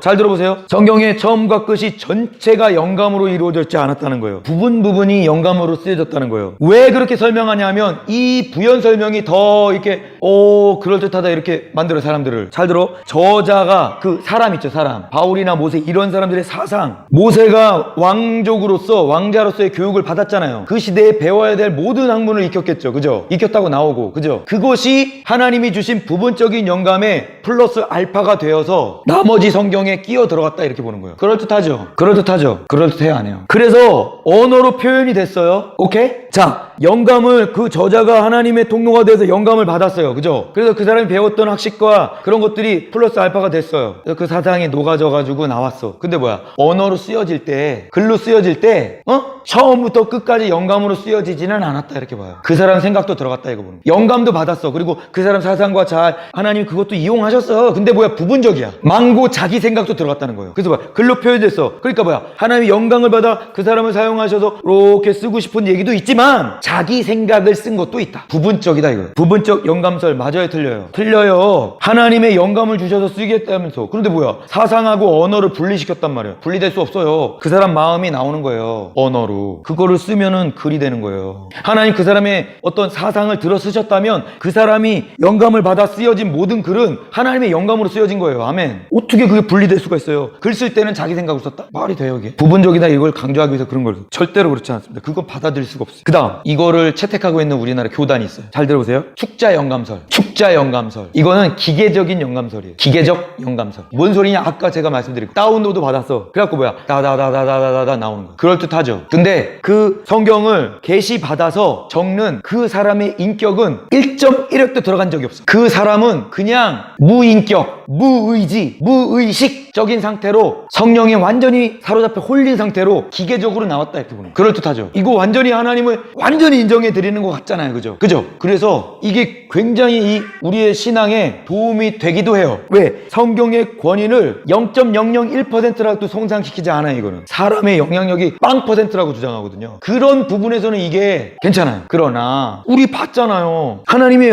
무엇을 언약하시고 성취하실 때, 하나님의 일을 행하실 때 어떻게 행하셨냐고. 성경을 통해 우리가 볼 때 아브라함, 이삭, 야곱, 다윗, 요셉 어떻게 그 사람들을 통해서 일하셨어요. 아브라함의 연약함도 연약함 있는 그대로 성숙하기를 원하셔서 막 말씀하시고 인도하시고 은혜를 주셨지만 완전하지 못했잖아요. 그죠? 그래도 뭐야? 그대로 어떻게 쓰셨어요. 이스마엘이 하나님의 작품입니까? 모순이 된다고요. 성경 자체에. 너무 좋죠. 와, 하나님이 진짜 하나님의 100% 계획과 의도를 통해서 그대로 우리에게 전달된 한 글자가 그렇다. 감동이 돼요. 그리고 이게 100% 틀린 말이 아니에요. 맞아요. 그런데 그 통로로 쓰시는 그 사람들을 어떻게 쓰셨는지 성경 전체에서 보면 뭔가 2% 부족해요. 2%까지 안 돼. 0.2%가 부족해. 아니 0.002%가 부족해. 뭔가가 더 들어가 있다고요. 하나님 그런 분이 아니라고요. 신인 협동설이라고. 성경 전체가. 그럼 뭐야? 성경을 쓸 때도 신인 협동설이 잘 들으세요. 이제 우리가 받아들일 수 있는 두 가지 영감설이 있어요. 따라해보세요. 유기적 영감설. 이거 뭐냐? 약간 역동적인 거예요. 하나님 계시를 주시는데 계시를 받는 사람하고 같이 유기적으로 이렇게 잘 어울려가지고 움직이는 걸 유기적이라고 그러거든요. 우리 몸이 그렇잖아요. 눈과 코와 입이 유기적으로 움직이죠. 그죠? 뇌와 세포들이 유기적으로 움직이죠. 이런 것처럼 유기적 영감설이 있어요. 이거는 뭘 강조하냐? 저자들의 인격적인 요소를 사용하셨다 이렇게 보는 거예요. 그래요 안 그래요? 그 사람의 인격적인 부분을 사용하셨다고요. 바울은 논리적이고 체계적인 학문에 익숙했죠. 아멘. 하나님 계시가 오면 그걸 논리적이고 체계적인 바울의 서신서로 표현했어요. 아멘. 아멘. 그래 안 그래요? 모세는요. 모세 오경을 기록했죠. 모세가 애굽의 모든 학문을 다 익혔다 그랬어요. 왕자로서의 필요한 모든 학문. 언어적으로 굉장히 능숙했을까 안 했을까요? 40년 동안 광야에서 말을 안 해갖고 말이 좀 떠듬떠듬하고 뭐 이랬을 것 같아. 하도 혼자 지내니까. 이 사람이 가지고 있는 이 지식과 학문은요, 애굽의 바로 수준이었다고요. 그 초강대국을 이끌어야 될 지도자가 가져야 될 학식과 학문을 다 갖추고 있었다고. 그러니 모세 오경을 쓸 때 그것들이 사용되어졌을까요? 안 사용되어졌을까요? 사용되어졌죠. 그리고 신명기 율법을 주셨을 때 하나님의 법을 쭉 주셨겠죠. 근데 뭐야? 그 정신이 이해가 돼 안 돼? 이해가 되는 거예요. 그 주변국들의 모든 고대 법들을 다 공부했을 거야. 그리고 애굽의 법도. 근데 뭐예요? 그것보다 훨씬 뛰어나다는 걸 이해하고 깨닫는데 그게 통로가 된 거예요. 깜짝 놀랐을 거야. 이렇게 좋을 수가. 이야, 기가 막히다. 우와, 이 약자와 소수자를 어떻게 이렇게 배려하시나. 세상에 이런 법이 어딨나. 그러니까 감탄사로 나오는 거 시편으로 막 쓰잖아요. 모세시도 이런 분이 없다 그러잖아요. 그 백성을 어떻게 이런 법을 주시냐는 거예요. 어떻게 이런 신이 다 있냐는 거예요. 잡신들하고는 틀리다는 거예요. 어떻게 이 수준하고 전혀 상관없이 높은 수준으로 그 백성들에게 법을 주신 이 놀라우신 하나님 막 찬양하잖아요. 그죠? 왜 그런 찬양이 나와요? 아니까. 율법의 한 구절을 줬더니 우와, 그게 뭔 뜻인지 아는 거예요. 모세가. 이야, 기가 막히다. 아멘? 쓰셨다. 그게 뭐라고요? 유기적 영감설. 또 한 가지가 있습니다. 또 한 가지. 따라하세요. 완전 영감설. 굉장히 단어가 좋죠? 네, 이것도 우리가 받아들일 수 있어요. 뭐냐면 하나님이 성경을 쓰게 할 때 그 사람한테 영감만 줬다는 거예요. 영감만. 어떤 인사이트만 딱 줘. 그럼 뭐야? 이 사람이 자기 거를 막 이렇게 해가지고 글로 막 써. 그럼 뭐야? 자기 것도 섞여 있는 거야. 근데 그걸 우리는 받아들여야 돼. 그러니까 뭐야? 받아들일 때 어떻게 해서 받아들여야 돼? 이런 식으로 나가는 거야. 그럼 돼야 안 돼요? 안 돼요. 그게 아까 그 부분 영감설하고 비슷한 거예요. 그래서 부분이 아니야. 완전히 하나님의 영감으로 다 된 거야. 어느 부분이 그러면은 완전하게 하나님의 영감으로 됐냐? 그 사람이 사용하는 언어. 아멘. 특별히 성경에 기록된 언어 히브리어 하나님이 사용하셨다는 거예요. 헬라어 하나님이 사용하셨다. 그 언어가 만들어질 때부터 이 성경 구약을 기록하기 위해 히브리를 만들어 가셨고, 신약 성경을 기록하기 위해서 헬라어를 만들어 가신 그 하나님의 놀라운 섭리가 합쳐져서 성경의 신구약을 이루었다라고 보는 거예요. 사용된 언어도 다 하나님이 영감을 줘서 만들었다는 거예요. 아멘. 놀랍죠? 놀랍지 않아요? 학자들이 이런 주장을 한다니. 굉장히 근본적이고 하나님에 대한 신앙을 가는 학문을 주장한다고요. 아멘. 사용한 언어, 또 자료. 여러분, 자료라 그러면 잘 이해가 안 갈까요? 근데 신학을 한 사람은 자료 그러면 막 치가 떨려요. 창세기는 J자료, P자료. 이게 뭐냐면 요만큼이 기록된 요게 한 두루마리가 있고, 요만큼이 기록된 요 두루마리가 있는데, 얘네가 이름이 없어. 그러니까 우리가 상상을 해서 요걸 뭐라 그래? J자료라 하자. J라는 건 그냥 갖다 붙인 거예요. 구별하기 위해서. J자료. 요건 P자료라고 하자. 그래서 P자료. 그걸 어떻게 했다는 거예요? 가져와서 짬뽕해갖고 편집했다는 거예요. 모세가. 그래서 모세오경의 창세기나 이런 거. 또 후대에 필요하니까 뭐라? 삽입했다는 거예요. 그 자료가 또 발견됐어. 여기 빠졌네. 그리고 또 지워. 그런 건 또 무슨 자료 이렇게. 신명기 율법 자료 뭐 이런 식으로 해갖고 막 그랬다는 거예요. 근데 그 자료들이 관점을 완전 바꿔버리는 거예요. 그 자료 자체가 누가 주신 거다? 하나님이 주신 거다. 그 자료도 완전한 영감을 통해서 하나님이 만드신 거다. 사람을 통해. J자료건 P자료건 어떤 자료건 다. 아멘. 학자적인 입장에서 굉장히 근본적으로 들어간 거예요. 그 다음 그 사람의 사상도 완전 영감이에요. 아멘. 또 그 사람이 갖고 있는 개념, 이것도 하나님이 하나님이 영감을 주셔서 쓴 것. 그러면 그가 가지고 있는 사상과 개념과 사용하는 언어와 그리고 그가 알고 있는 자료들과 모든 것들이 다 누가 영감해 주셔서 하나님께서 완전히 영감해 주셔서 쓰신 거는. 근데 이거는 아까 그 축자 영감하고는 틀리죠. 축자 영감은 다운로드해서 다다다다잖아. 근데 이거는 뭐가 틀려요? 그 사람이 갖게 된 사상, 그 사람이 갖게 된 개념조차도 하나님이 영감으로 불어 넣으셨다는 거예요. 그러면 하나님이 계시해 주셨어요, 성경을. 그러면 그 사람이 가지고 있는 사상과 개념이 개입될 여지가 있잖아요. 그죠? 인격체니까. 그지? 근데 뭐야? 그것 자체가 하나님의 영감으로 그 사람한테 들어가 있다니까. 바울이 구약에 탁월했죠. 그거 하나님이 그 사람한테 불어 넣으신 거라니까. 그거를 기본으로 알게 하신 분이 하나님이라고요. 그래서 뭐야? 신약의 서신서에 구약을 관통하는 진리를 딱 말하잖아요. 복음을 다르게 쓴 게 아니에요. 구약을 해석하는 거예요. 예수님께서 나에게 계시해 주신 복음으로. 그런데 뭐야? 앞뒤가 딱딱 맞아 떨어지는 거예요. 아멘. 그럼 뭐야? 바울이 되기 전 사울이었을 때 그가 받았던 모든 학문들, 이 구약에 관련된 율법에 관련된 모든 학문들이 하나님이 그에게 미리 알게 하신 거죠. 그래서 신약의 하나님 복음을 받고 나니까 이게 똑같은 얘기였네 그러면서 그걸 해석하죠. 그죠? 아멘. 완전 영감. 그 사람의 사상과 개념과 자료와 모든 사용하는 언어까지 하나님께서 영감으로 불어 넣으셨다. 그래서 그 사람을 통해 나오는 모든 것이 하나님이 성경을 계시하셔서 성경을 적으려고 쓰셨던 모든 저자들의 모든 것은 완전한 영감으로 이루어진 것이다. 아멘. 이게 우리가 듣고 믿고 있는 바와 일치하지 않습니까? 그래서 이 두 가지를 같이 병행하면 딱 우리가 알고 있었던 그 우리 마음속 양심이 그게 맞아라고 주장하는 것들을 설명하는 도구야. 두 가지가. 유기적 영감설, 완전 영감설. 아멘. 다른 것은 받아들일 수가 없어요. 성경 자체는 완전한 영감으로 기록된 것인데 기록될 때까지 그 기록하는 저자의 유기적인 부분을 하나님께서 사용하셨다. 아멘. 그 두 개를 합쳐보면 그런 식으로 결과가 나오는 거예요. 결과물도 하나님의 완전한 영감이고 통로가 된 그 저자 자체도 하나님과 유기적으로 영감이 되어서 그를 통해 하나님의 100% 진리가 나올 수 있도록 쓰셨다. 이거예요. 아멘. 이걸 왜 이렇게 장황하게 설명하나? 여러분, 하나님은 이렇게 하신다고요. 여러분이 어떤 부르심이에요? 어떤 부분에 하나님 쓰실 거예요? 이렇게 쓰신다고요. 여러분 지금 가정 환경, 내가 자라온 가정 환경이 있죠? 그거 하나님이 하신 걸까요? 하나님이 하셨다고.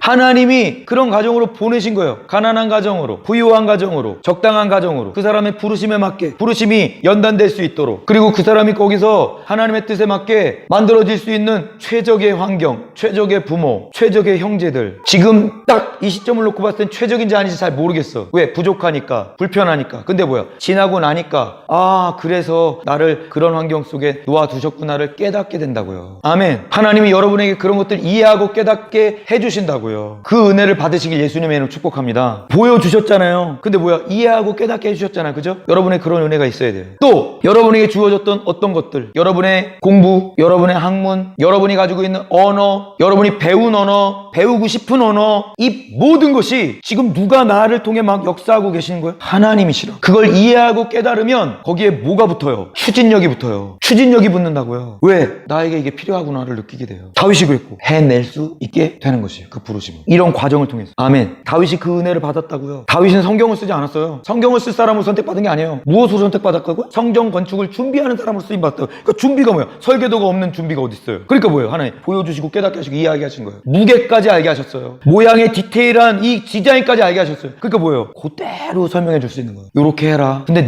내 뜻이 아니야. 하나님 직접 보여주셨어. 손으로 그려서. 그리고 뭐야? 다 이해하고 깨닫게 하셨으니 이대로만 하면 돼 라고 솔로몬에게 알려주는 거예요. 여러분의 부르심이 뭡니까? 하나님 직접 보여주시고 알게 하시고 깨닫게 하시고 이해하시는 놀라운 은혜가 여러분에게 있게 됩니다. 아멘. 조건, 여러분이 하나님 안에 있을 때, 여러분의 마음을 지키기로 결심할 때, 그리고 그것을 향해서 힘써 행할 때 이 은혜가 부어진다. 아멘. 마지막 가장 중요한 거예요. 제가 오늘 말씀을 드리는데 가장 중요한 영역이 남아있습니다. 지금 부르심의 영역만 얘기했죠. 다윗이 언약과 성취의 긴장관계, 그죠? 그리고 자기가 그 언약을 성취하기 위해서 힘써 행했더니 이런 은혜가 있었으니 너도 어떨 것이다. 솔로몬에게 이걸 그렇게 그 부연 설명을 붙여서 설명하는 이유가 뭐예요? 너도 네 부르심을 성취하기 위해서 긴장관계로 이렇게 있으면 하나님이 그 일을 할 수 있는 은혜를, 이 초자연적인 은혜를 너에게도 주실 것이다. 아멘. 기대하라는 거죠. 그 얘기만 한 게 아니에요. 근데 지금까지는 그 얘기였어요. 부르심의 영역. 근데 뭐예요? 구원의 영역도 얘기했어요. 솔로몬에게 부르심 얘기를 하다가 갑자기 구원의 얘기를 해요. 청천벽력이에요. 청천벽력. 부르심과 이 구원이 붙어 있어요. 여러분, 부르심을 이루기 위해서 열심히 힘써 행하잖아요. 그럼 뭐가 따라와요? 구원이 그냥 따라가요. 그러니까 종말론이 위험한 거예요. 그래서 재림날을 계산하고 이런 게 위험한 거예요. 왜? 재림날만 위해서 모든 걸 다 거기 초점을 맞춰. 그럼 뭐예요? 그 준비도 안 될 뿐만 아니라 될지 안 될지도 희박해져 내가. 그러니까 지금 뭐야? 지금 나에게 뭘 원하시는지를 열심히 하면 뭐야? 그건 그냥 되는 거예요. 근데 그거에 대한 지식은 갖고 있어야겠죠. 그렇지만 그 날을 준비한다면 지금 나에게 부르심이 뭔지를 열심히 힘써 행하면 그 구원은 그냥 이루어지는 거라고요. 아멘. 아니 그 부르심을 이루기 위해서는 하나님 안에 속해 있어야 되고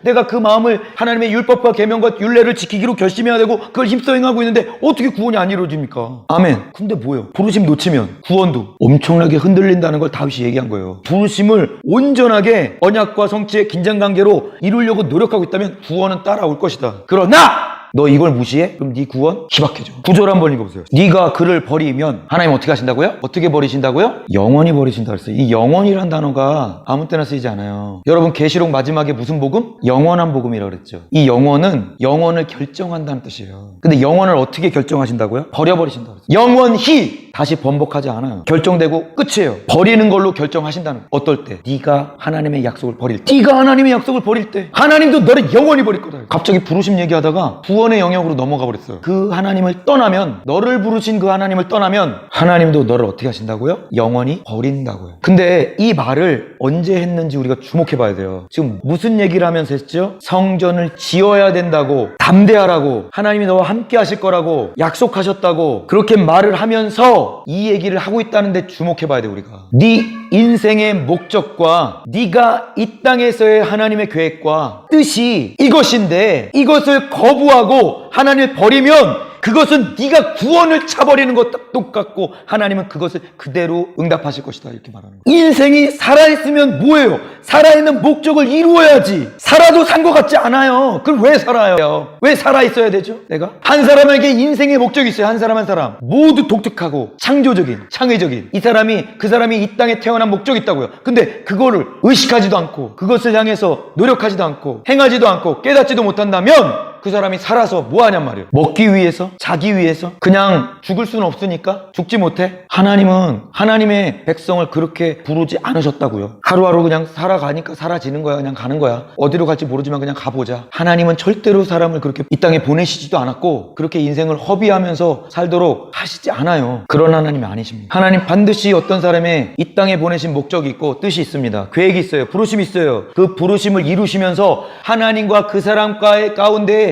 그 교제와 교통이 일어나게 되고 친밀함이 형성되면서 하나님의 백성으로서 서는 거예요. 하나님은 이런 분이구나 깨달으면서 그걸 통해서 하나님은 이 땅 가운데 그 사람을 통해서 하나님의 일들을 하시는 거죠. 일만을 위해서가 아니에요. 그 사람과의 관계를 위해서 그걸 사용하시는 거예요. 그리고 그걸 통해서 다른 사람을 또 그곳으로 초청하는 거예요. 나와 관계를 갖자. 내가 너를 향한 뜻이 있어. 창조의 목적이. 영원히 우리 같이 거할 건데 그 전에 네가 나를 알았으면 좋겠어. 그리고 그 알물 통해서 영혼을 준비했으면 좋겠다. 그러니 넌 이렇게 하면서 나를 알아갔으면 좋겠어 라고 그 인생 가운데 계획을 주신 거라고요. 다윗은 성전 건축을 준비하면서 왕으로서, 솔로몬 성전 건축하고 그것을 이루면서 하나님과의 관계와 교통함이 있게 되는 것이고 그 왕으로서의 직분을 섬기면서 하나님을 깨닫고 알고 교통하고, 그걸 통해서 수많은 사람들이 거기에 또 초청받아 들어오게 되고, 또 그 일이 일어나고, 그 인생을 통해서 또 그 일이 일어나고, 세대에서 세대로 계속해서 하나님은 그 일들을 이 땅을 통해서 하시는 거예요. 아멘. 솔로몬 어떻게 지혜를 받았어요? 왕으로 재판을 해야 되는데 제가 몰라요. 잘 어떻게 해야 되죠? 우리 아버지 다윗은 잘하셨는데. 그러니까 뭐야, 너 참 귀한 걸 구하는구나. 내가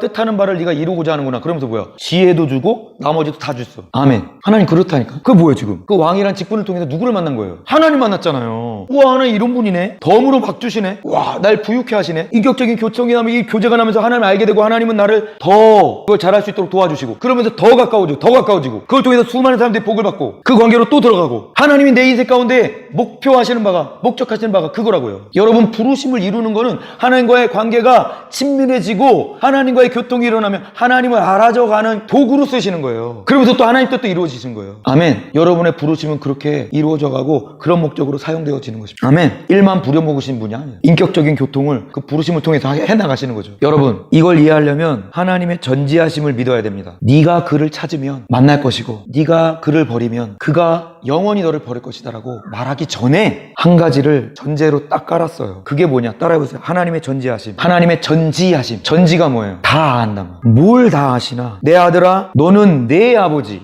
다윗이죠. 봐봐, 네 아버지의 하나님. 그래, 여기서 뭐라 했어요? 너는 내 아버지의 하나님. 다윗이잖아요. 다윗이 솔로몬한테 말하는데 자기 얘기를 하면서 얘기해요. 뭐라 해? 너는 내 아버지의 하나님을 알고 이랬어요. 너 봤지? 나를 통해서. 누구를? 하나님을. 하나님이 아빠한테 어떻게 하는지 봤지? 하나님이 기도하니까 성전 설계도도 주시고, 하나님께 기도하니까 적도 이기게 하시고, 하나님의 뜻에 거하니까 하나님 율례와 법도를 목숨처럼 아끼니까 영화롭게 하시고, 아브라함의 언약을 성취케 하시고, 에돔 족속도 복속시키게 하시고, 그 주변국들이 감히 덤비지 못하는 엄청난 힘도 주시고, 아버지 통해 너 봤지? 그 하나님이 어떤 분인지 그걸 알으라는 거예요. 아멘. 자기가 그냥 알게 된 하나님도 있지만, 아버지, 신앙의 선배, 특별히 아버지, 어머니의 신앙을 통해서 나는 하나님 간접적으로 경험한다고요.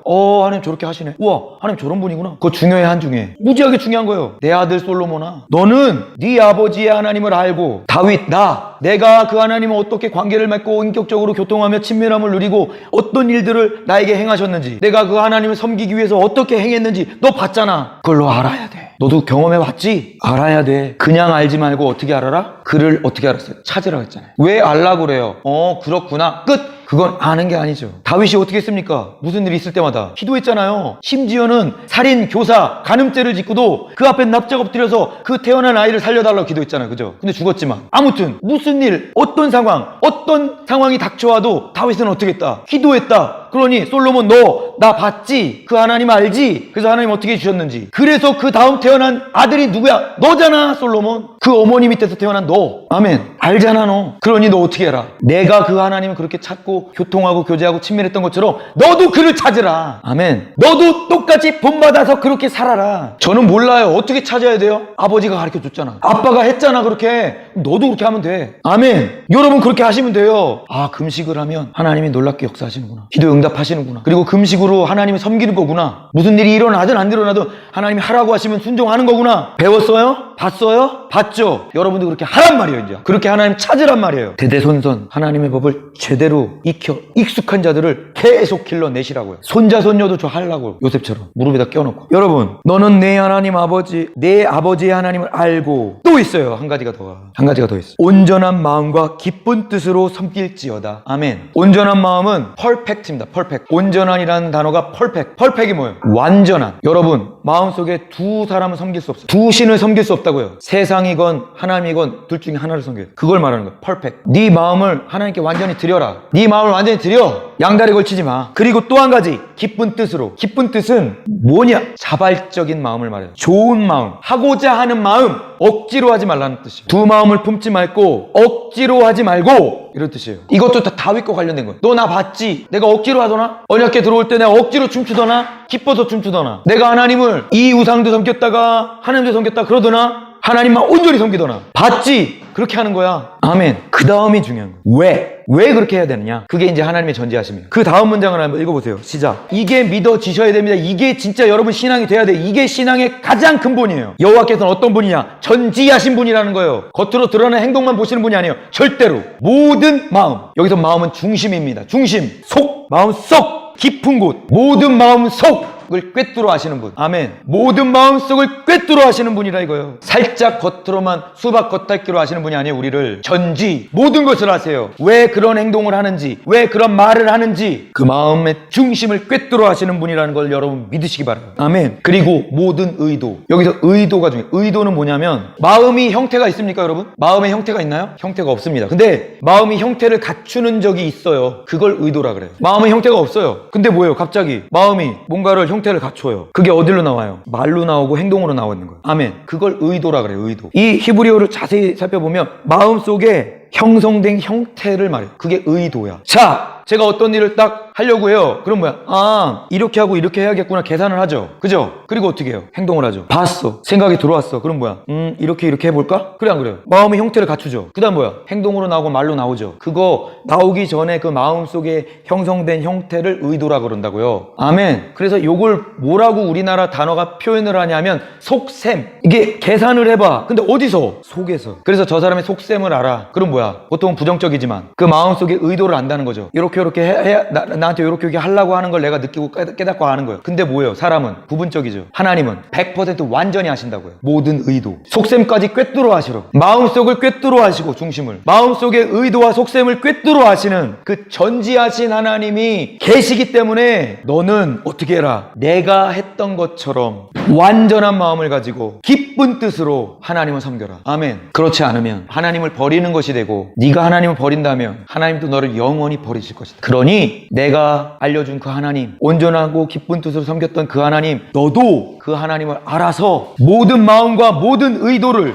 모든 중심과 모든 속셈, 네 마음속에 모든 것들을 다 꿰뚫어 하시는 그 하나님이 계시기 때문에 그 하나님을 잘 알아서 그 하나님만 퍼펙트한 마음으로, 그리고 자발적으로, 누가 시켜서가 아니라 하고자 하는 마음으로 능동적으로 그 하나님을 섬겨라. 그게 뭔 소리예요? 하나님 찾으란 얘기예요. 다윗이 그랬던 것처럼. 그걸 더 디테일하게 말한 거예요. 어떻게 찾나요? 내가 하는 거 봤잖아. 내가 어떻게 하든 하나님만 섬기잖아. 온전하게, 퍼펙트하게, 마음을 다해서. 그리고 뭐야? 억지로 하거나 기쁜 뜻으로 하잖아. 너 그렇게 찾으면 하나님이 너에게 응답하실 거야. 하나님 널 만나주실 거야. 솔로몬 만났죠? 만났어요? 못 만났어요? 이러고 왕위를 물려주니까 이 말이 솔로몬에게 꽂혔단 말이에요. 그래서 솔로몬이 어떤 제사를 드립니까? 성전이 완성되지도 않았는데 1000번제를 드립니다. 소 1000마리를 드렸어요. 그게 쉬운 건지 아세요? 엄청난 작업입니다. 그것도 기도원 산당에서 1000마리를 드릴 때 그 시간과 인력과 그 드려진 소의 그 양과 그것들을 한번 생각해 보세요. 엄청난 정성으로. 그러니까 뭡니까 이게? 온전한 마음과 기쁜 뜻으로 드렸단 말이에요. 그랬더니 그 밤에 나타나셨어요. 하나님이 솔로몬에게 뭐래요? 내가 너한테 뭘 줄까? 솔로몬이 달라고 드린 게 아니에요. 그냥 하나님께 이 마음으로 제가 다윗과 같이, 우리 아버지 다윗 왕과 같이 하나님께 완전히 쓰임받는 왕이 되고 싶습니다. 그러니 먼저 하나님께 제사를 드리겠습니다. 그 순수한 마음으로 드렸다고. 온전한 마음과 기쁜 뜻으로. 그랬더니 뭐예요? 하나님 딱 나타나셔서 네가 그런 마음으로 드렸구나. 그래, 내가 잘 받았다. 이게 아니라 내가 뭐 줄까? 하나님 이런 분이라고. 못 줘서 한 달이야. 못 줘서 한 달. 달라고 드린 게 아닌데도 드렸더니 뭘 줄까 내가 너한테. 아멘. 아멘. 그러니까 뭐라 했어요? 하나님 좀 지혜를 주십시오. 듣는 마음, 재판할 수 있을 정도의 아주 탁월한 지혜를 받고 싶습니다. 그 지혜는 하나님께로부터 오는 거 아니까 하나님의 음성을 듣는 마음, 하나님의 마음을 이해하고 깨달아 할 수 있는 그 지혜의 마음, 그걸 주십시오. 듣는 마음. 그랬더니 하나님 뭐래요? 네가 진짜 좋은 걸 구했구나. 나는 원수를 죽여달라고 막 그럴 줄 알았는데 그게 아니네. 그것뿐만 아니라 모든 영화로움은 너 이전에도 없었고 네 이후에도 없을 만큼 내가 너에게 부어주리라. 아멘. 여러분, 온전한 마음과 기쁜 뜻으로 하나님 섬기면 하나님 그냥 가만히 계시지 않아요. 온전한 좋은 것들, 기쁜 마음으로 우리에게 부어주십니다. 아멘. 아멘. 하늘의 모든 좋은 것들의 아버지시죠. 그게 하늘로부터 내려와요. 야고보서에 나왔어요. 빛들의 아버지로부터 회전하는 그림자도 없으신 그 빛의 아버지가 그 모든 좋은 것들을 하늘로부터 내려주십니다. 그 중에 하나가 지혜예요. 그리고 나머지 모든 좋은 것들도 있어요. 여러분 그걸 다 받아 누리시는 여러분 되시기 예수님의 이름으로 축복합니다. 여러분 부르심이 뭡니까? 그것을 감당할 수 있는 지혜, 힘, 능력, 초자연적인 하나님의 은혜, 이 모든 것이 하늘로부터 내려옵니다. 하나님이 내려주십니다. 여러분이 부르심을 깨닫고 알고 그리고 힘써 지키기로, 하나님의 뜻을 지키기로 결심하고 그것을 힘써 행하면, 그리고 하나님께 속하여 그것을 전진해 나가면 하나님이 그 모든 것들을 여러분에게 부어주십니다. 어떤 하나님이? 전지하신 하나님이, 그리고 내 부르심에 후회하심이 없는 하나님이, 아멘. 내 부르심을 이루는 것은 구원을 이루는 것이에요. 부르심과 구원이 따로 가는 게 아니에요. 하나님 뜻을 이루는 것이 내 구원을 이루는 것이에요. 하나님의 뜻을 이 땅에서 행하는 것이 구원을 이루는 것이고, 그것에 힘써 행할 때 그 하나님과 친밀해지는 것이고, 구원은 그냥 얻어지는 것입니다. 영혼을 준비하는 것이에요. 그게. 아멘. 다윗이 그걸 말하는 것입니다. 28절. 결론. 다윗은 솔로몬과 고관들에게 언약과 성취의 긴장관계를 말하고 싶어요. 어떻게 하라고? 꼭 성취해 내라고. 그러면서 강조하는 게 있어요. 하나님 성취하실 것이다. 근데 뭐야? 너네들이 성취할 준비가 되어 있고 그 성취하시는 하나님을 따라가야 된다. 아멘. 어떻게? 그 마음을 지켜라. 하나님 앞에 온전한 마음으로 그의 규례와 율례와 법도만을 따를 것이라고 결심하라. 그리고 힘써 행하라. 하나님의 뜻을 행할 때 네 부르심에 맞는 하나님의 뜻을 힘써 행하고 있으면 하나님 초자연적인 은혜를 부어주신다. 그거에 필요한 모든 능력과 부와 영화로움과 명예와 사람들과 재료들과 모든 것들을 다 부어주시고 이끌어 주신다. 성취하신다. 그러니 내가 그랬던 것처럼 너도 그러고 너희 고관들도 너희들도 그렇게 하기로 결심하라. 이것은 단순히 네가 성전을 지어야 되는 그 부르심에만 관련된 것이 아니다. 너희들이 얘를 도와야 되는, 성전 건축을 도와야 되는 그 부르심만을 말하는 것이 아니다. 이것은 이스라엘의 구원을 말하는 것이고 너의 구원을 말하는 것이다. 너희들의 구원과 연결되어 있는 것이다 라고 다윗이 선포하는 거예요. 아멘. 막중한 것이다. 하나님과의 관계에서 핵심이다. 그러면서 마지막으로 말합니다. 오해할까봐, 너무 겁먹을까봐 마지막으로 얘기해요. 20절. 아멘. 다윗이 진짜 하고 싶었던 말은 이 말이에요. 이 말을 하고 싶어. 근데 뭡니까? 9절 10절 이 말을 안 하면 이 20절의 이 말씀은 어떤 말씀이 됩니까? 공수표. 그냥 한번 립 서비스로 날리는 말이 돼버려요. 소중함을 모른다고요.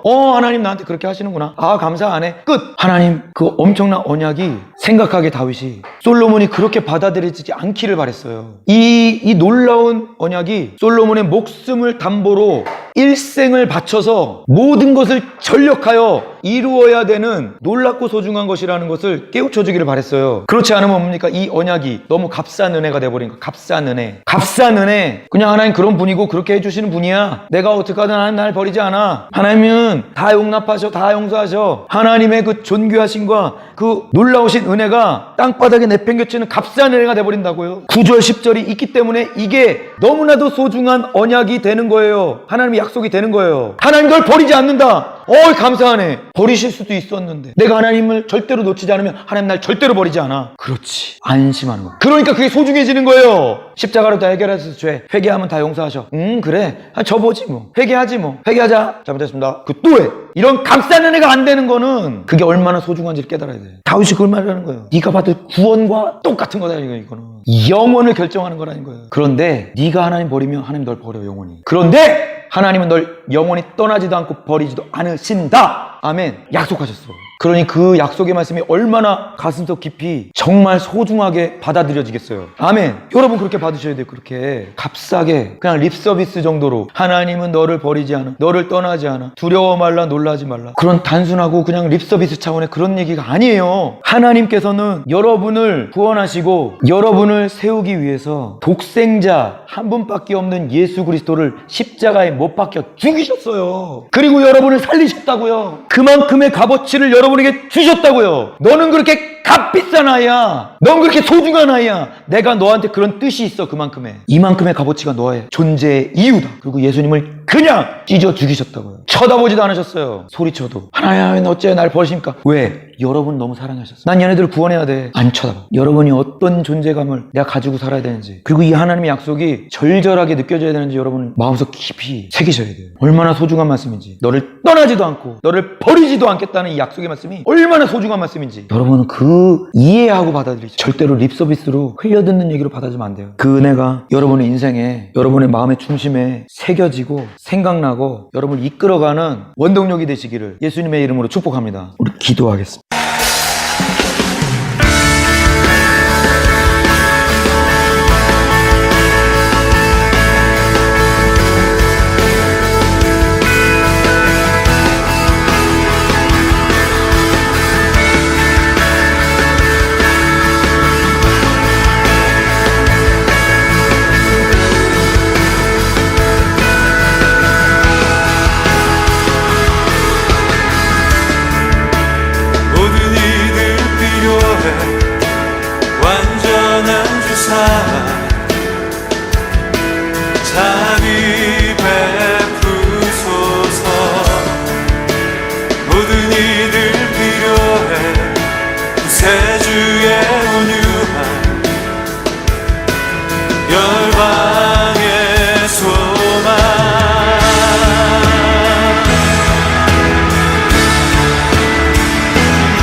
사망을 이기시고 예수 부활했네.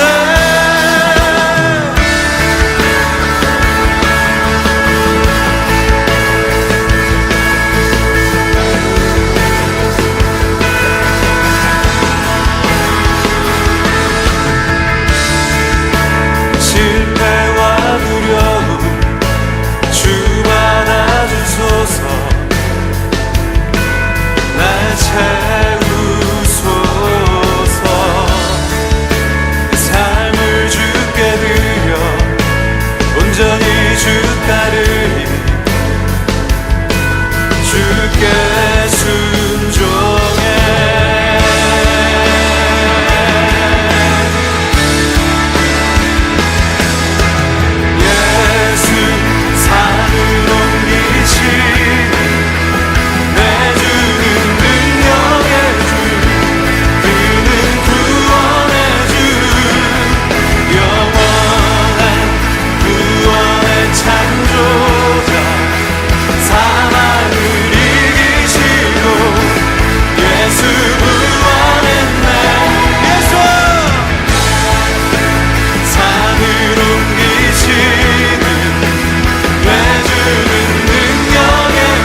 내 주는 능력의 주, 그는 구원의 주.